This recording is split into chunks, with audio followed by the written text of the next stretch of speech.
Class Talent System panel. Enjoy the panel here on DirecTV. Welcome to the World of Warcraft Class Talent System panel.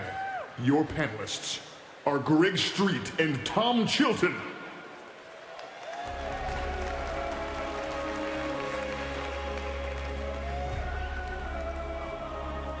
Hello again, Blizzcon. We were just here. Deja vu. Okay, well, as you probably already know, we're here to talk about the talent system, all the new stuff that we've done with it, and to give you guys a sneak peek at what we've done with your class. So let's open this vault of knowledge.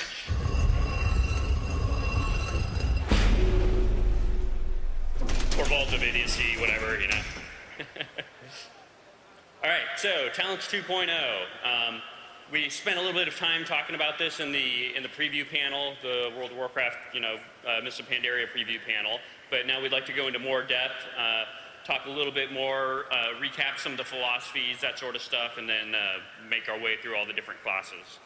So, as you may realize by now, this represents a major change to the class talent trees. And it's really kind of a new phase of development for our talent system. The Cataclysm talent system was still very similar in a lot of ways to the original talent system, but we had these ideas in the back of our mind kind of, squeaking around that were telling us that we had bigger, better things to do with it.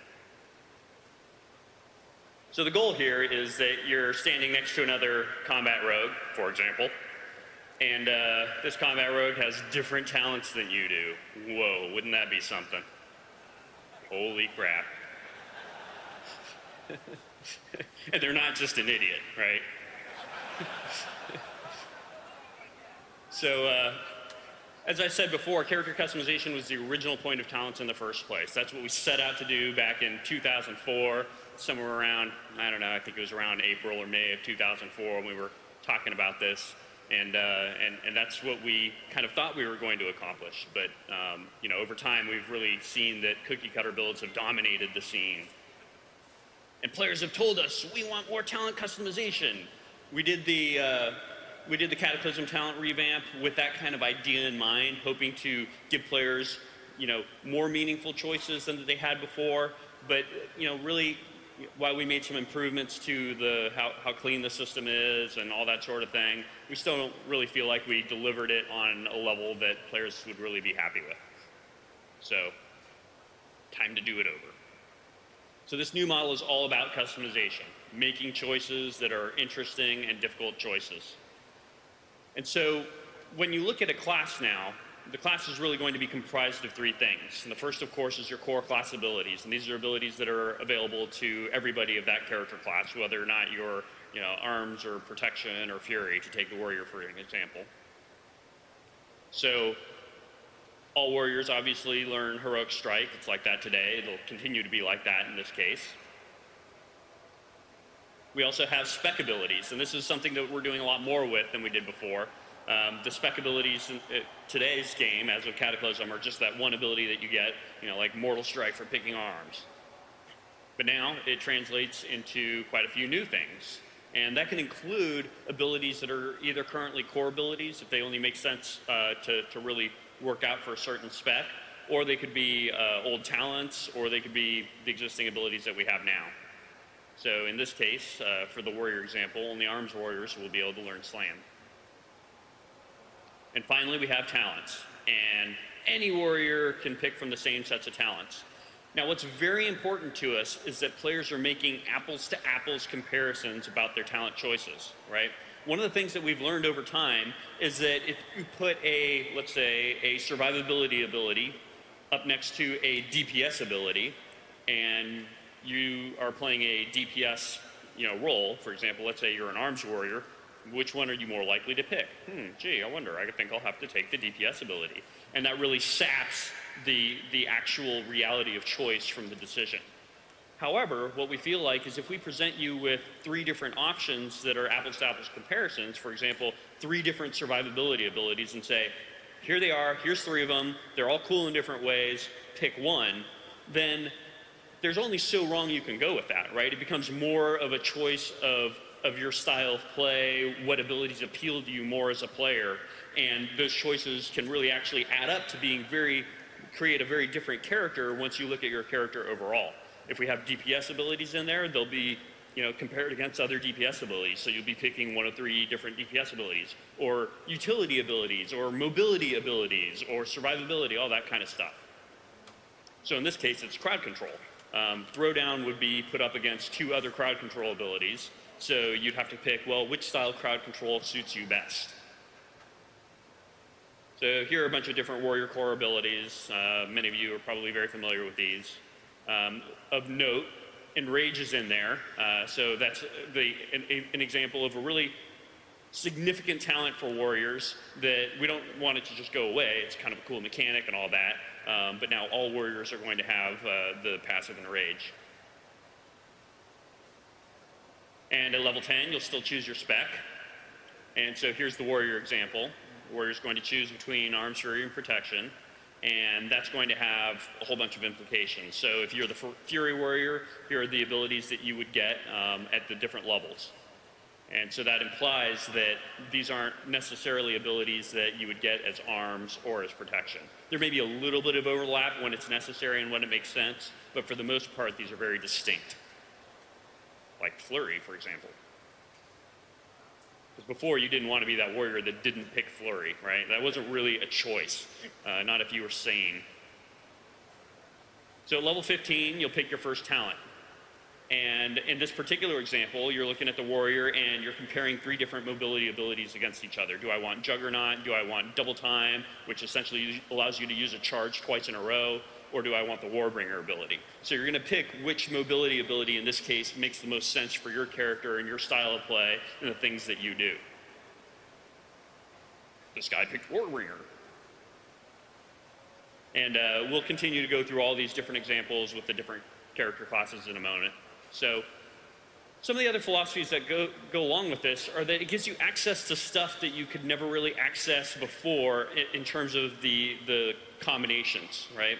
So in the past, if you were, let's say you're a rogue, and let's say you've chosen subtlety, well, you kind of know that, well, I'm going to get Shadow Step as a subtlety rogue, and I'm going to have, preparation, I'm going to have that sort of thing. But you were never really able to combine an ability like that with an ability, let's say, like Killing Spree.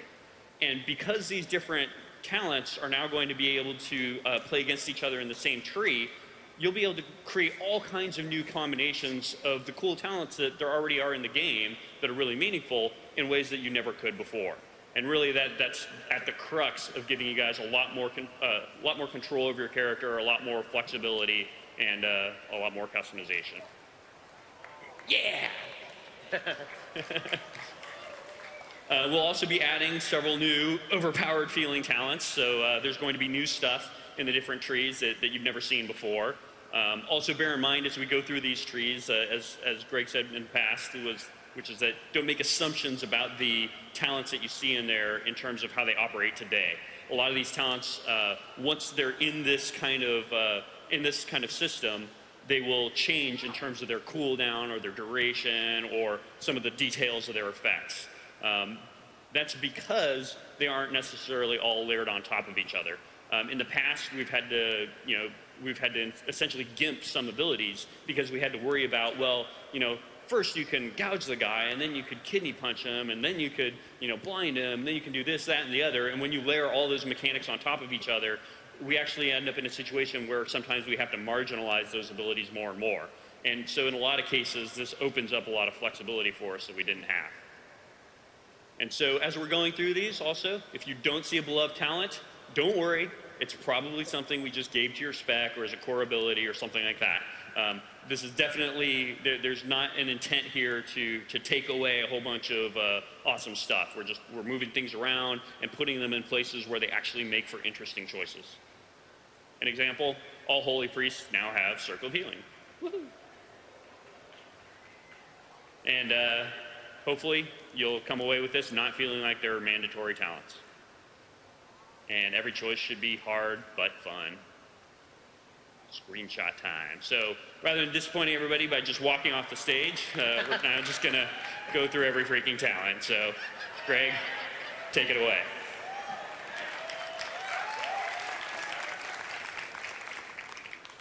We're going to iterate a lot on these individual talents. Obviously, these are not set in stone. You guys haven't even played them yet. Don't get too obsessed about the numbers or, oh my god, 2-minute cooldown, that's OP. We can get to all that. Try to look at the spirit of the talent, what we're trying to do. We have 10 classes. The monk talent tree wouldn't mean anything to you guys anyway, so we'll skip that one.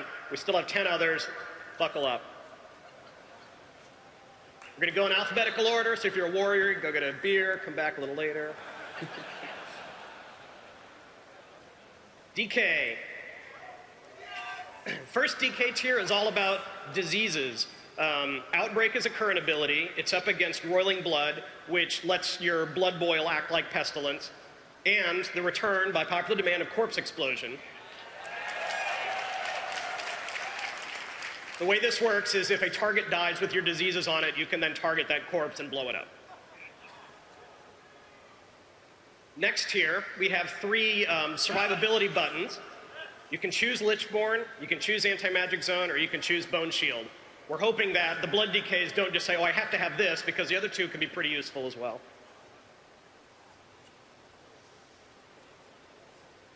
All right, level 45 is about movement and control. Death's Advance and Chilblains are current abilities that the DKs out there are probably familiar with. And then we have a new ability called Asphyxiate. You lift your target off the ground and strangle them. You'll see what we do with some of these talents is if you get Asphyxiate, it replaces Strangulate. It's kind of like a improved Strangulate. So you don't have both of them, you just have the more awesome version.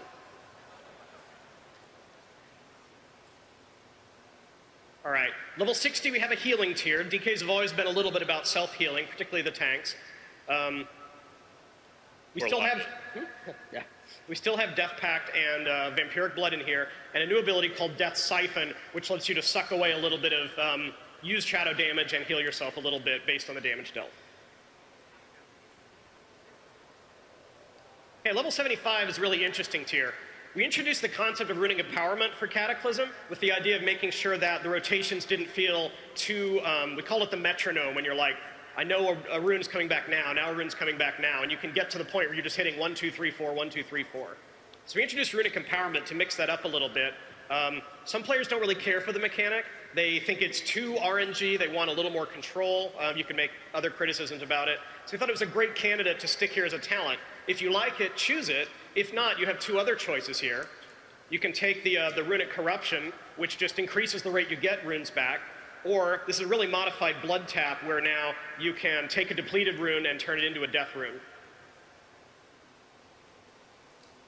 And now the final tier, level 90, is all about awesome crowd control. Gorfien's Grasp, probably the easiest way to talk about this is AE Death Grip. Yeah. Remorseless Winter is kind of similar to the Lich King's ability himself. It's kind of a replacement for Hungering Cold. We had trouble balancing Hungering Cold at the end with the instant nature, and we didn't think the cast time really went over very well. So here, you can still do control, but it takes a little while to stack that 5 stacks up and then stuns the target at the end. And then finally, Desecrated Ground here. When you stand within the area, you're also immune to crowd control effects. It's also worth noting that all 3 of these abilities do some amount of damage. You know, again, we want them to be apple-to-apples choices, where if you're picking one of these abilities, you're not going to say, well, I have to pick this one just because it does a trivial amount of damage. Cool so far? Seem good? You with me?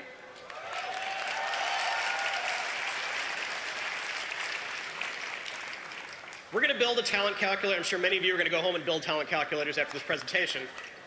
We'll hope to have something up on our website pretty soon where you can go and read all these tooltips. You don't have to furiously iPhone everything, but I'm sure you will anyway.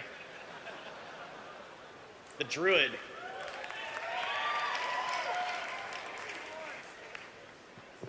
So one of the fun things we did with the Druid is we tried to have different tiers based on different themes of being a Druid. Level 15 is all themed about being a cat.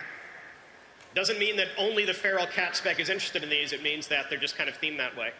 Feline Swiftness is the movement ability we have now.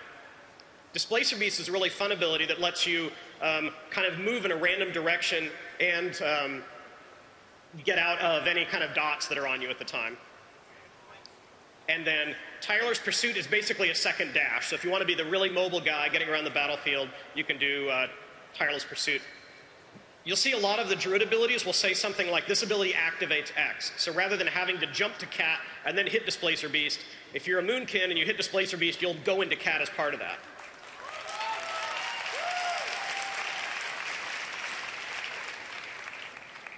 Okay, level 30 is kind of a healing tier.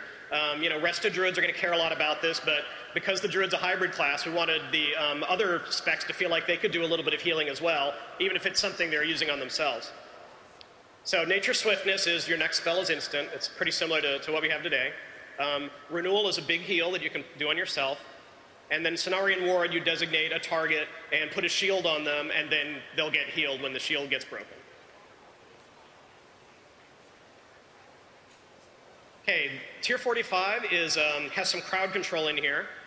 Fairy Swarm is one of those spells that replaces Fairy Fire, but in this case it's also more powerful than Fairy Fire because it does the snare as well.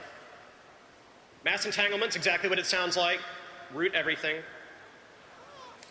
And then we thought it'd be a lot of fun to put Typhoon in here, so if you want to be the bear with Typhoon, here's your chance.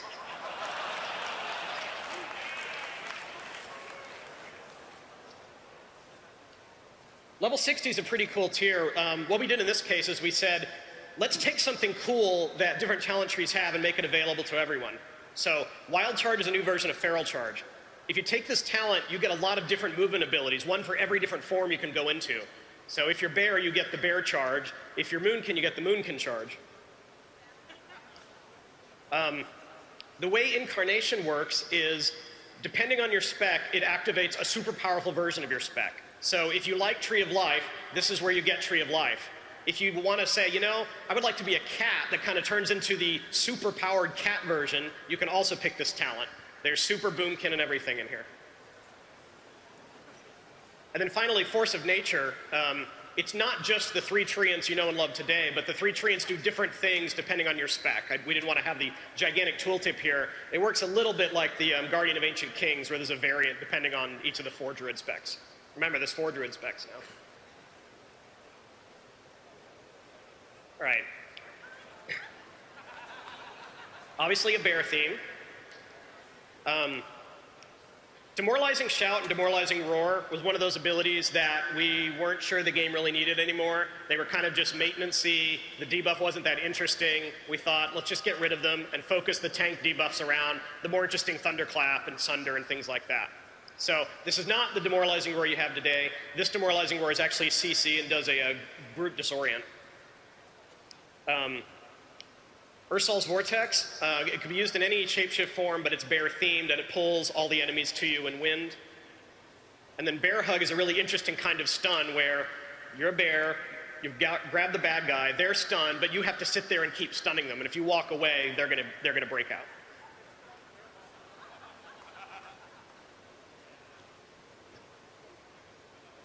All right. Level 90, I mentioned before, we really wanted the kit to remind players the kit of the Druid is you can do lots of different things. That was always what the Druid is originally about. We've moved a little bit away from that by letting players specialize so much into, I'm a cat, all I care about is cat stuff. I'm not going to pay attention to anything else. So level 90, we give you a choice of how you want to be a shapeshifter. There's a lot of different things here. Heart of the Wild feels really powerful. It's the one that says, even though I'm a balanced druid, I still want to be a fairly good healer. I'm not as good a healer as a resto druid, but I'm willing to give up a talent point and be a pretty good healer.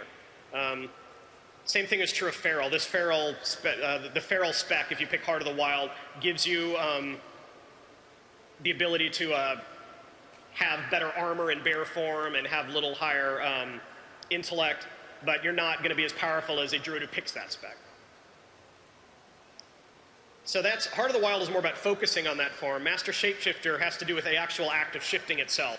So every time you shift, you increase your damage and attack power, which stacks up. So if you shift multiple times, you can build up this buff on yourself. And then Disentanglement, when you shapeshift, it removes roots and does a heal. And there's the full Druid tree.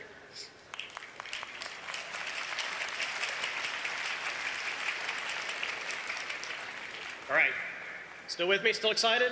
Keep going? It's the Hunter. Okay, the top Hunter tier is about arrows and ammunition. This is something we've kind of flirted with a few times, and we think this is a great place to deliver it. You can have 3 different types of ammunition just by choosing the talent. The frozen arrows do the kind of thing that Frost usually does in our game. The arcane arrows restore focus, and then the venom-tipped arrows put a dot on. So again, hopefully it depends. It might depend a little bit on the situation you're in. If you're in PvP, maybe the arcane arrows look like a good choice, but gosh, having the ability to freeze or having that dot could be really attractive too. Level 30 is a crowd control tier.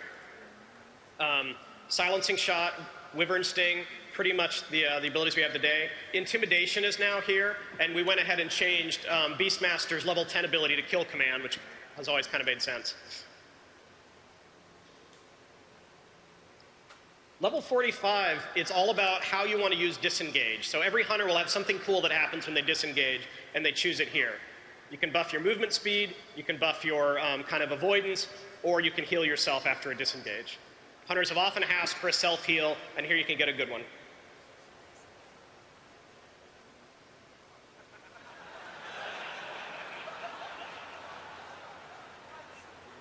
Here's one about survivability being slippery or perhaps being a little bit tanky. Crouching Tiger, the existing talent that can improve your disengage and deterrence. Aspect of the Iron Hawk just reduces the damage you take outright. And then this is a more powerful version of the Spirit Bond that lets you and your pet heal as long as your pet's still alive.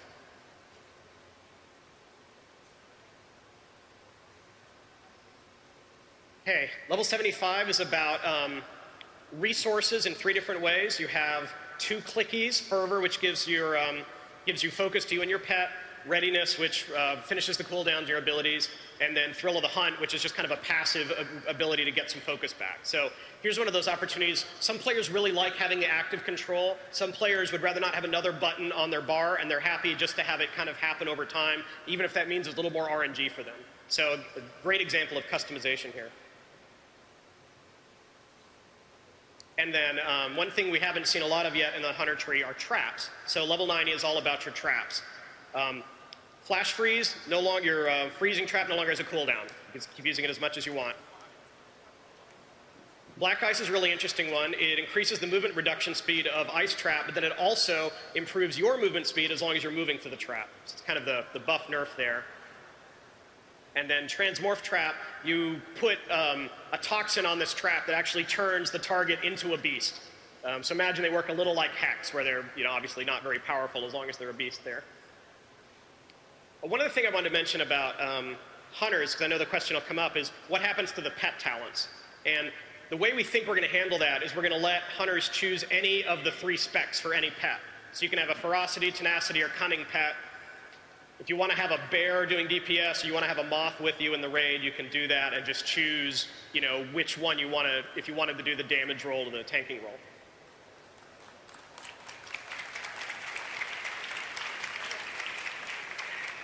And the whole hunter spread. The mage.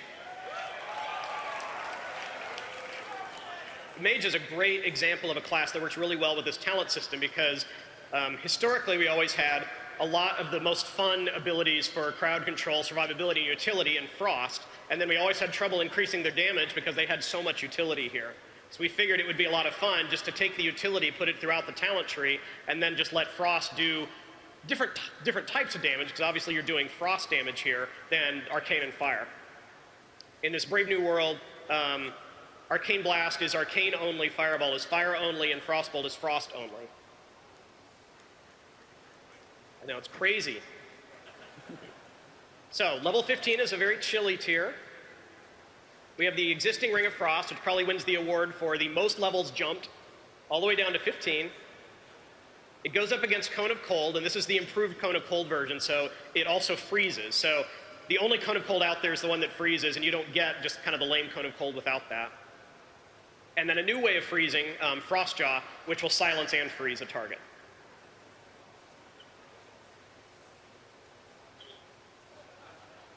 Okay. I was mentioning with the Warlock, we kind of like the the feel of the mage to be like slippery and glass cannony, where we want to try to shift the warlock back to be a little more tanky as a caster. So these are all abilities that kind of help mages survive and get away.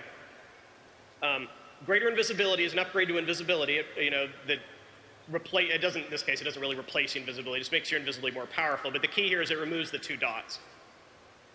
The existing Cauterize that only Fire had access to before, and then Cold Snap finishing the cooldown on some of your most powerful escape and control mechanisms.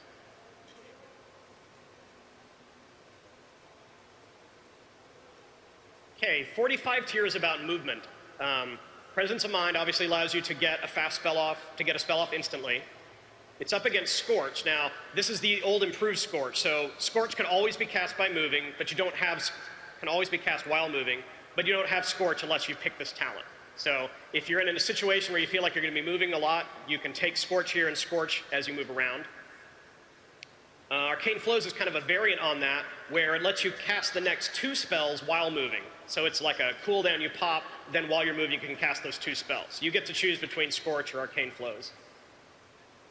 I should mention here, we're going to make sure that Scorch isn't the no-brainer choice for fire mages. We're not going to have to worry about, oh, well, fire mages buff all their fire damage, so of course they're only going to take Scorch. We want these to be attractive to any of the 3 specs. Okay, level 60 is another kind of escape and control level. We have the mana shield here, but it has Enchantress Absorption baked in, so when the shield is destroyed, it does a knockback. Up against Blazing Speed, which lets you move faster a short period of time, and then Ice Barrier.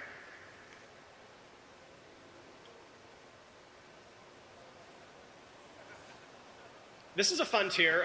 Polymorph's a signature mage spell, and as we've done with some of the other classes, we wanted to do something that was all focused on that spell. The way this works is Sickly Polymorph, they regenerate health slower. So you can polymorph someone who's pretty injured and they're not gonna heal back quickly. Heavy Polymorph does a stun to the poly target, and Double Polymorph lets you have 2 sheep at once. Like I said, we really wanted these to feel like game changers. We wanted you to see a mage doing a double polymorph and be like, whoa, what's going on out here? I've never seen anything like this. And then crowd control at level 90. Mages are great at crowd control. Here you can have Blast Wave or Dragon's Breath, both of which do a little bit of damage as well, and then Slow. And there's the full mage tree.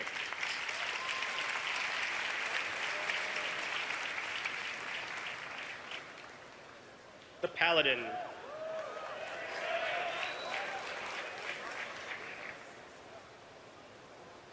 So at the top is a tier that's about movement, which I know sounds pretty crazy for a Paladin. We totally redesigned Speed of Light. Now think of it as a sprint that also does some healing while you're sprinting. It's up against a modified Long Arm of the Law, so whenever you judge, you get a speed movement. We don't think we need to have the minimum range thing anymore, so judge makes you fast.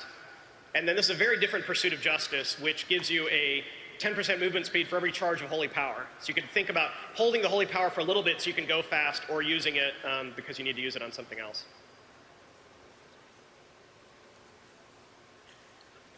Tier 30 is a crowd control tier.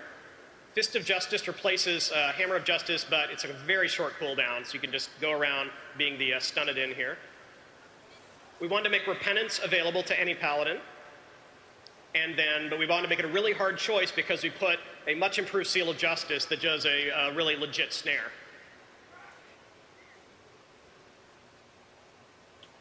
'45 is a survival tier.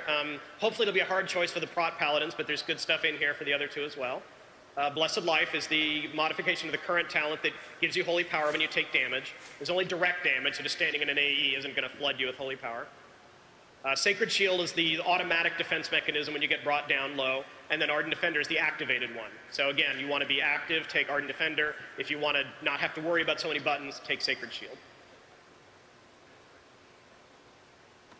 Paladins heal. We wanted to have a healing tier. There's a very redesigned Selfless Healer, all about Flash of Light. One of the things we did is gave Flash of Light to all Paladins, but Holy Light and Divine Light are holy only.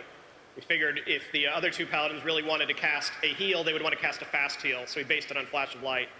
If you've read the tooltip by now, you can also see we've taken out the RNG here because it just stacks up to 2 times to then give you a 100% chance to have a free, powerful flash of light on someone.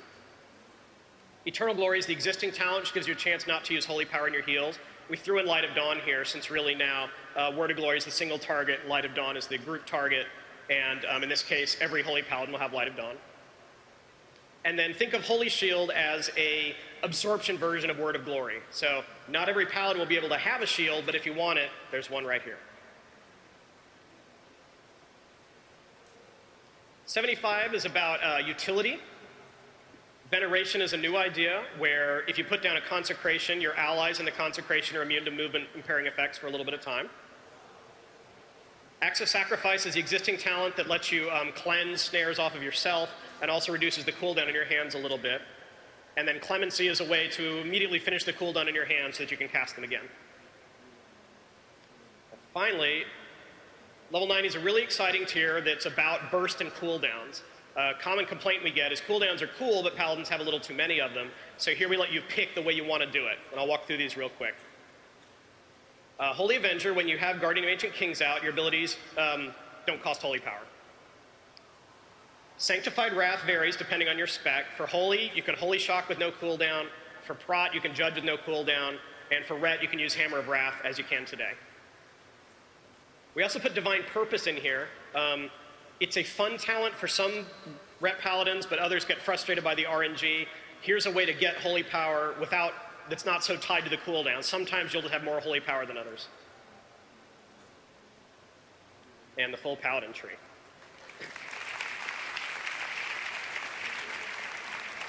Everyone still here? We're getting there. We're in the home stretch. Stay with me. It's the Priest.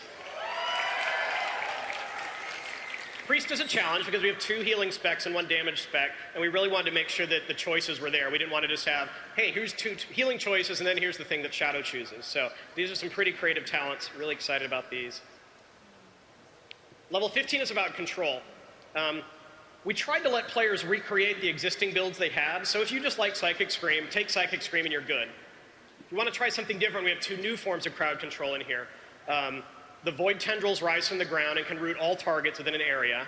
And the Siphene is kind of an interesting idea where a little Siphene comes out and will Psychic Scream repeatedly on different targets.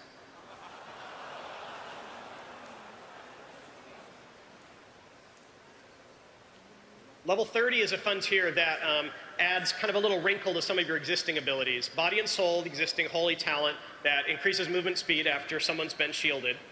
Half of the Devout increases your movement speed when you levitate, which, face it, could be quite often.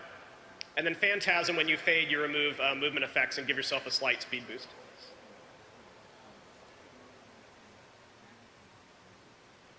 Level 45 is about damage and healing. Again, we didn't want to just be, okay, Shadow always has to take this one, so we wanted to have choices in here.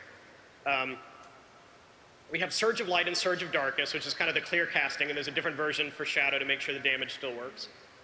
Divine Star fires a projectile out that does damage and healing, and then comes back and does damage and healing over the same path again. Never had a spell that works quite like this. Thought it'd be fun to try. And then Archangel. Evangelism is just a core ability now. Everyone will have it, so you don't have to worry about what that means. And then you can have the Archangel or the Dark Archangel to consume Evangelism or Shadow Orbs. Level 60 is about keeping the Priest alive. Anyone can have Desperate Prayer, just a big instant heal. Angelic Bulwark increases your shield when you shield yourself. And then Final Prayer is a passive where when you get hurt, without having to click an ability, you'll get a little bit of help.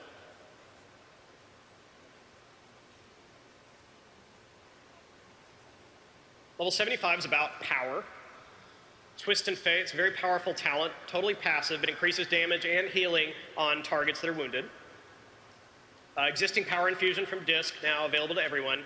And we merged Serendipity and Mind Melt into one talent choice here that lets you reduce the mana cost and stack the ability, whether it's the heal for Serendipity or the Mind Spike for Shadow. 3 crazy new abilities at level 90. Vow of Unity, imagine that you designate a champion for a short period of time, and you can, when you heal that person, it heals you a little bit like a reverse beacon. Doesn't last the whole time, though. Void Shift's really crazy talent. Hopefully you can pull this off. It just swaps health percentage with your target. So That's all. No big deal. very simple, obviously a lot of ramifications. If the, the tank is at 50% and you're at 100%, you can swap that health and then quickly heal yourself up.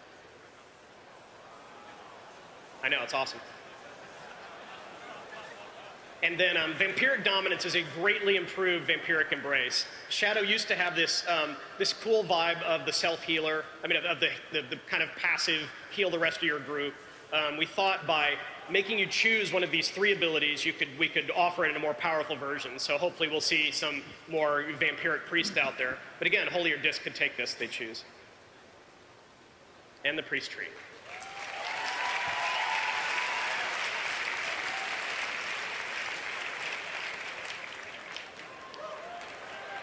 Rogues.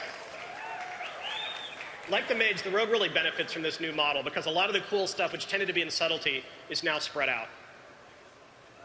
Should read these tooltips. These are pretty powerful talents all tied into stealth. You can move fast. Your stealth doesn't break for 3 seconds, which has a lot of ramifications if you're a rogue. And Shadow Focus, which is while you're stealth, your abilities are free. Obviously, you can't take both of those together or you would be broken. And that's kind of what we really like about the talent system.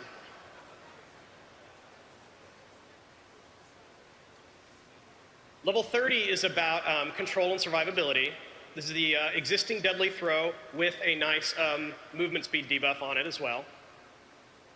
The way Nerve Strike works is if you kidney shot or cheap shot someone, it also debuffs their damage for a short period of time. Obviously, the target has to be susceptible to kidney shot or cheap shot for that to work. And then this is the existing combat readiness where you can kind of build up resistance to someone who's trying to beat your face in with his Titan's grip. 45 is about staying alive. Cheat Death is up against a new type of poison. We tried to introduce a few types of rogue poisons. Leeching poison, as you beat on someone, it will heal you for a little bit of the damage dealt. And improved recuperate, which I think rogues are pretty familiar with. Level 60. Here's your Shadow Step as promised, but you'll have to choose it or Preparation. We went ahead and put the glyph part of Prep in here as well, so you get all of those abilities listed. Burst of Speed is exactly what it sounds like. It is a sprint on no cooldown that costs energy.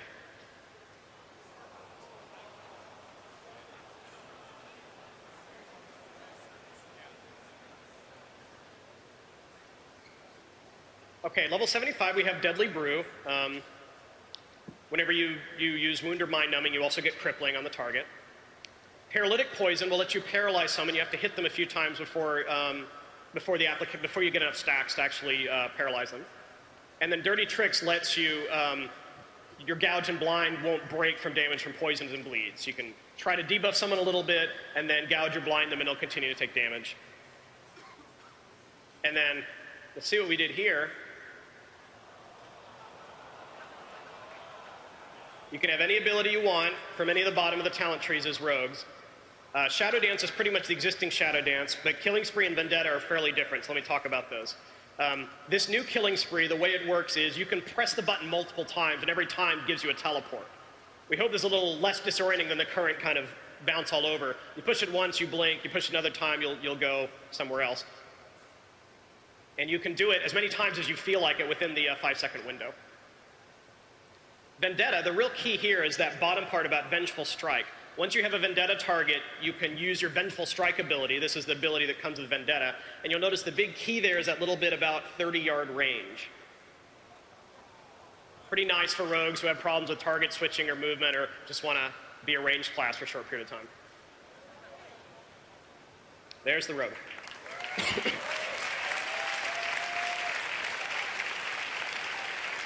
You're starting to get it now, and why we're so excited about this new talent model, why we think this is going to be a lot more fun to monkey around with your class and saying, I'm a little bored of my current talents, I'm going to mix it up a little bit. Shaman. So Frozen Power is the existing Frost Shock roots.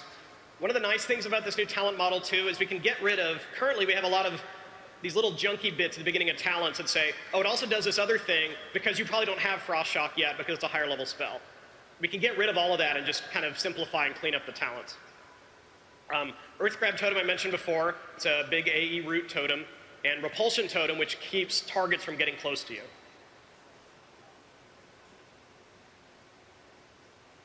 Level 30 is about survival. The existing Nature's Guardian, which increases your health when you get hurt. Stone Bulwark is a new totem that you drop down to put a shield on you. Remember, there's no buff totems anymore, so you can choose which Earth Totem you want to have out here. And then Astral Shift will actually take you into another phase so that you take less damage while you're there.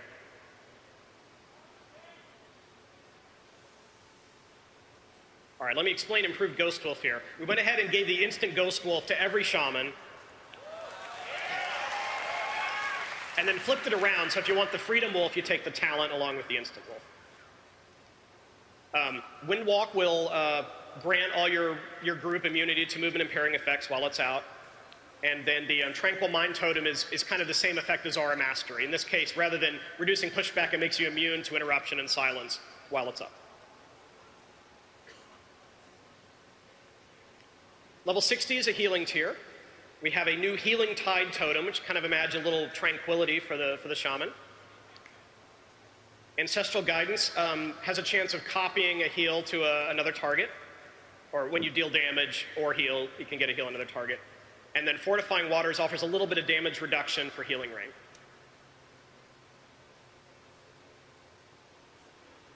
Level 75 is about burst for the most part. The key part of Elemental Mastery, don't worry so much about the activating the next Lightning Bolt or whatever. It's pretty much a self-bloodlust in addition to the normal one you have. Or Heroism if you're Alliance. Nature Swiftness is the activated version to give you a fast spell. It has a little bit of passive haste as well. And then Echo the Elements, you can kind of imagine this as your own personal Dragon Wrath. It has a chance to clone a spell that does the same thing. Level 90 is what we call a high concept tier. These are all about doing crazy things with your totems. So, Elemental Harmony lets you have multiple totems of the same kind. So if you want 3 Earth totems out at the same time, take Elemental Harmony. Totemic Restoration, if you replace or destroy a totem, it eats into its cooldown. So say you drop one of your raid cooldown totems, then you see someone else puts down Power Red Barrier, you quickly pull that totem back up and drop another totem, and then your Bulwark totem or whatever will be available again pretty quickly. And then finally, Totemic Projection lets you move your totems, but the coolest thing about this is you're not just moving them to you, you can decide I'm going to take these totems and throw them over there and put them there instead. So I love this tier because it's 3 super powerful things, and they're all going to feel really exciting, and you can kind of decide which one you want and mix them up over time.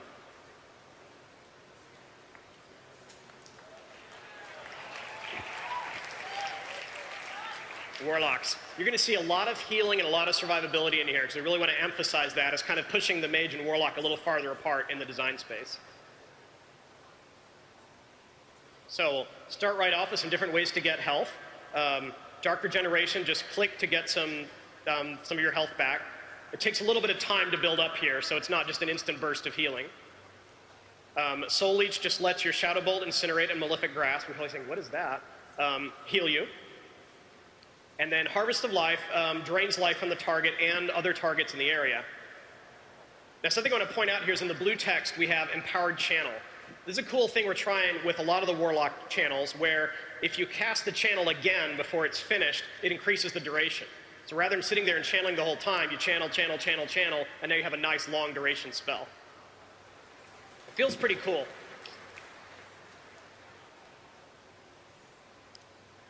Okay, here are 3 different ways to control the bad guys.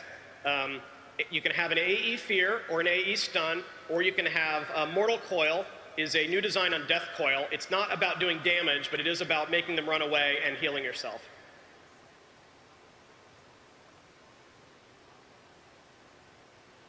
.45 is about survivability. Hour of Twilight returns some health back when you get hurt. It's a passive, unlike the previous regeneration one. Soul Link shares damage with your pet while it's up with your demon, but the demon has to be alive. And then Sacrificial Pact is the kind of the existing Voidwalker ability. Your pet sacrifices itself, but also makes you immune to damage for a short period of time. Level 60 has 3 ways to heal yourself or avoid damage. Bloodstone's an instant heal.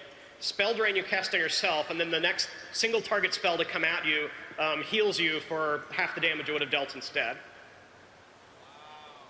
And then Nether Ward, transform your Twilight Ward. What Twilight Ward is we just combine a Holy Shadow Ward into one. So you have your ward up, and then if you have Nether Ward, it replaces your Twilight Ward and makes you, reduces damage to that school that you get hit by for 12 seconds. The really cool stuff is in the next 2 tiers. 75 is about your pet, and you can do 3 crazy things here. The Grimoire of Supremacy basically replaces your demon with a more powerful demon. This is permanent and passive, so if you take this, you can have a Shivan or an Abyssal as your pet instead of the current run-of-the-mill Warlock pets. All of these are more powerful. They have slightly more powerful versions of their current abilities. The Grimoire of Service is a 30-second cooldown that lets you have 2 pets out at the same time. And then Grimoire of Sacrifice, this is something else we've heard a lot, is we never really liked the idea of the Destrolock who just gets rid of their imp and then just doesn't have a pet the rest of the time. But players would tell us, I really like that mechanic. Is there any way of bringing it back? So we thought if the pet wasn't gone permanently, that could be a cool thing. We really like to feel that, like, the hunter cares about his bear or his rabbit, his bear or his tiger. You can make rabbits tameable pets, whatever. But the warlock doesn't really care about the demon. The demon's just kind of a tool for the warlock, and if it makes sense to kill the demon in order to burst your DPS for a little bit of time, the warlock will probably take that trade. And then level 90 is themed about demons, not your demons, but some really powerful demons from Warcraft lore. All of these do some pretty crazy things. Archimon lets you curse an enemy, which will also take damage you do to that enemy. Kil'jaeden's Cunning lets you cast while moving, straight up. It doubles the cast time or the period of the spell you're casting while you're moving. And then Illidan's Guile lets you do a little bit of splash damage to other enemies in the area with your 3 main nukes there.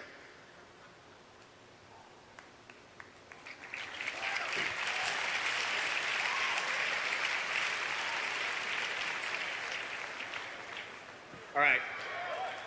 Hopefully the Warriors are all back with their beer by now. So the first tier is the Charge tier. And the first thing I have to explain about what we did with Charge is we thought it was kind of lame that both Juggernaut and Warbringer were kind of the same talent that lets you use Charge in combat. So now Charge can just be used in any stance and in combat by any warrior.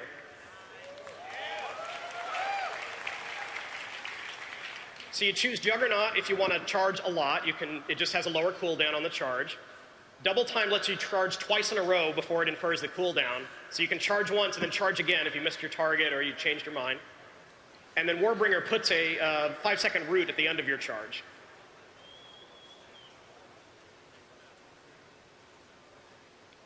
Tier 30 is about survival.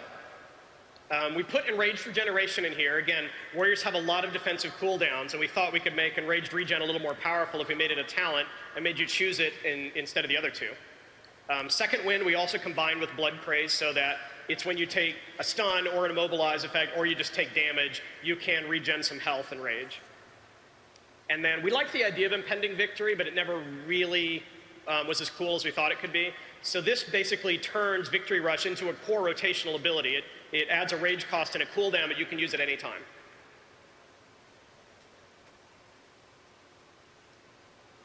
Level 45 is the crowd control tier. You can have Throwdown, which is your basic stun. You can have Piercing Howl, which is the big AE snare. Or Cripple, think about your auto attack hits, and your Rend Ticks is basically applying Hamstring without you having to do it. I know, but you can only pick one. What are you going to do? Level 60 is about silencing those annoying casters. This is the existing gag order where you're Pummel and Heroic Throw will silence. Root Interruption is a fun talent. It is a DPS increase, but it's so minimal and situational that we're not too worried about every warrior out there taking it. Who knows, the Shaman will probably interrupt before you get to it anyway. And then Disrupting Shout's a new idea. It's an AE interrupt. It's not something we've ever done before. So you can interrupt a whole group at once with this shout.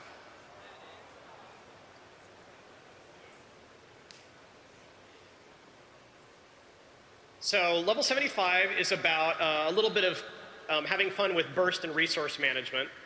Deadly Calm we decided to make just focused on the Heroic Strike and Cleaves. That's pretty much what they're the most useful for. So it just gives you 3 free Heroic Strike or Cleaves. Death Wish enrages you, which is important for warriors. They do more damage. They let Fury warriors use Raging Blow. And then it also increases your rage generation during that time. And then Bull Rush is a new idea. Whenever you charge or intervene, it enrages you. So you have another way to get enraged on demand. Maybe you'll see those warriors moving around the battlefield. You can think of fun things to do by getting this and then looking at one of those charge talents on the first tier. And last, and certainly not least, let's let you absorb that for a minute. We just took Shockwave and Blade Storm and made them available to any warrior. And then we knew we needed something really powerful to compete with that. So we went back and looked at Warcraft 3 and we said, hey, that avatar sounds like a really fun ability to give to warriors. In this case, it's not themed just as a defensive cooldown, but increases your damage dealt, gives you excess rage, and makes you immune to movement impairing effects. And one of the things I really like about this tier is if you look at it with Warcraft 3 in mind, here you can see the Blade Master, the Tauren Chieftain, and the Mountain King all here together. You decide which one you want to be.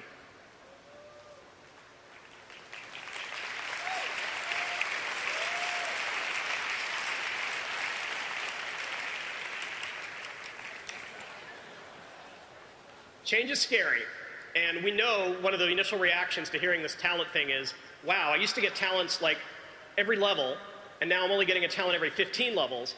There's so fewer choices. I only get 6 talents instead of the 70 I used to get back in Burning Crusade or something. We really want the quality of the choice to be more interesting than the quantity of the choice. We want to focus on very cool talents that make you feel like you're playing differently, you're doing things you could never do before, and less about, well, someone mathed out that this talent over here was a 2% DPS upgrade, so I'm only going to pick 2 out of 3 ranks here. And honestly, what I think most of us did was just go and tried to find someone with a good build rather than having fun experimenting ourselves. If you think about your current talent trees, just think about the class you play a lot for a minute, and there's some really cool talents in that tree. Most of those we're just going to give you for free now. So if you pick the right spec, you're going to get all that stuff anyway, and if some we're even going to elevate to the core class level. Then there's the really boring talents, the things that either no one took or were small DPS increases. I mean, you're glad to have them. More DPS or healing or survivability is always nice. They're not super compelling. You're not like, wow, I'm so glad I finally got this thing that made me have more armor. And then there are the actual fun talents, the talents that really felt like game changers. And that's what we want this new talent system to all be about. None of these are set in stone. I'd be surprised if this is what the talent trees look like by the time we ship, but you can definitely see the kind of philosophy, the kind of ideas we're going for. We're going to be super excited to get a lot of feedback. I'm sure it's going to start coming the second we step off the stage here, find out about what's overpowered, what's a terrible idea, what we're going to do to ruin the game with a crazy druid ability or something. There's plenty of time to ask questions. We have 2 Q&As tomorrow that'll be appropriate. We're going to do a class item and professions QA. And then there'll be a QA with the WoW leads following that. And then I'm going to tell you about an online developer Q&A that we're going to do October 27th, where you guys can write in questions that the class designers can try to answer as a group about what are we trying to do with this ability, or hey, this tier isn't as interesting as I thought it could be. Thank you very much. Hope you guys are excited as we are.